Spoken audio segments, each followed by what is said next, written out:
Detroit started on a 17-4 run. So what adjustments did the Spurs make to get back in it? Well, I think they got back on defense, obviously. When you talk about that run, Dana, they were obviously creating a lot of easy baskets, Billups in transition, Rip in transition. But, you know, I think as the game wore on, the San Antonio Spurs reverted back to what they are, a pretty solid defensive team, and forced them to get out of transition. Jalen, what role did Tim Duncan play in all of this? Tim Duncan played a huge role, especially early in the game, because he allowed San Antonio to stay in the game, even though both teams got out to a slow start. And the game was a little sluggish early. He was able to get a double-double in the first half. I think he had 13 and 13, and that stabilized the Spurs for the second half run. It was kind of close in the fourth when Manu Ginobili broke things open, Jalen. Why couldn't Detroit adjust and stop him? Spurs gave Detroit a couple of different wrinkles, Dana. What they did is they threw the ball to the high post a couple of times. They did dribble handoffs with Manu Ginobili from the right wing, allowing him to go baseline or go to the middle with his left hand. They also did side screening rolls with Manu. He's able to shoot behind the pick and roll. He's able to drive either way, and that gave Detroit a lot of problems. I think they're going to find a way to adjust to that, hopefully, if you're a Piston fan in Game 2. Well, Detroit is 8-0 when Rasheed Wallace scores 20 or more. He took just 6 shots in Game 1, though. Derek, why wasn't Detroit able to adjust offensively and get a more balanced attack?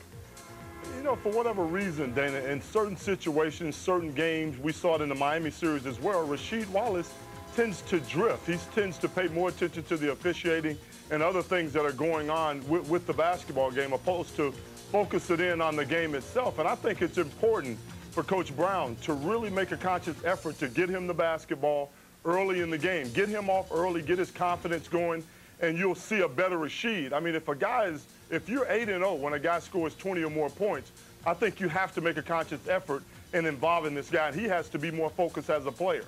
Jalen, how much did the previous series, though, take out of this Pistons team? It took a ton out of this Pistons team. That's why I felt like it would be an uphill battle coming in here.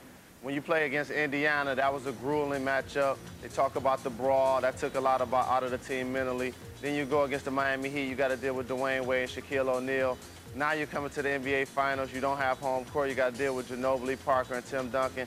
It's an uphill battle, and Detroit looked a little bit tired, especially in the second half last night. You mentioned adjustments before, Jalen, for Game 2. What adjustments do the Pistons need to make in order to get the win there? I think they're going to bring a guy weak side to help once they do a side screening roll with Ginobili. And what I mean by that is when they run a screening roll, a weak side guy, a big man in particular, is going to come to the ball side, strong side, in order to allow those guys to throw the ball back to the weak side and make somebody else make a play. Because Ginobili is just too good when you give him both options, especially with the move when you see he went baseline, he went behind his back, and he went all the way down the middle for the slam dunk. So that play in particular is what the Detroit Pistons will have to adjust to for Game 2. Derek, what do you think? Well, I don't think it's any one play that they have to adjust to. I think the key for Detroit, obviously, the 2 days of rest will help this basketball team, but I think collectively on the defensive end, they have to do a better job against all of those guys. Tim Duncan, I thought Tony Parker's penetration really opened things up for everybody on the floor, and I think that they really have to find a way to get Rasheed Wallace going and get some production off of their bench. All right, guys, thank you. I think, Jalen, it was you. I think there was a train in the background. I hope we didn't make you miss your train out of San Antonio there. It was the 8% of left-handers in the league. That's what it was. Oh, my God. Nice, Jalen.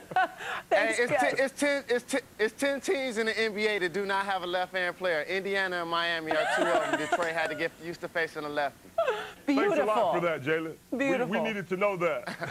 All right, guys, later on Thanks Cold Pizza, something else we need to know. We're going to get fanatical when it comes to the NBA Finals and introduce you to a man who hasn't missed a championship series in 30 years. For more on last night's game now, 1st and 10 time, Jay, Woody, and Skip.